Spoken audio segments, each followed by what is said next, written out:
The face in the window. It started with a simple knock. Late at night, in a quiet, snow-covered town, a house stood at the very edge of the forest. Its only occupant, a young woman, had lived there for years, embracing the solitude. She had always felt safe, until the knocking began. At first, she thought it was the wind, rattling the old wooden frame of her window. But the knocks were deliberate.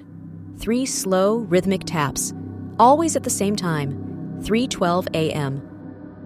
The first night, she ignored it. The second night, she peered through the curtains but saw nothing. The third night, she checked the locks twice before bed. Then, on the fourth night, she saw it. A face, pale, expressionless, staring at her from the darkness beyond the glass. Hollow eyes, lips slightly parted.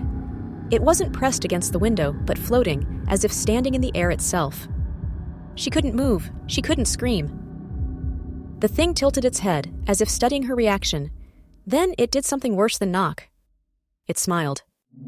The lights in her house flickered. A shadow stretched across the floor, creeping toward her.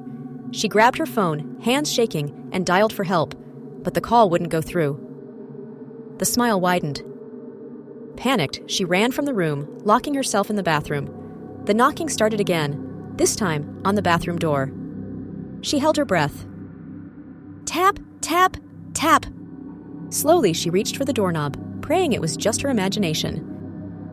But when she opened the door, there was no one there. The window was shut.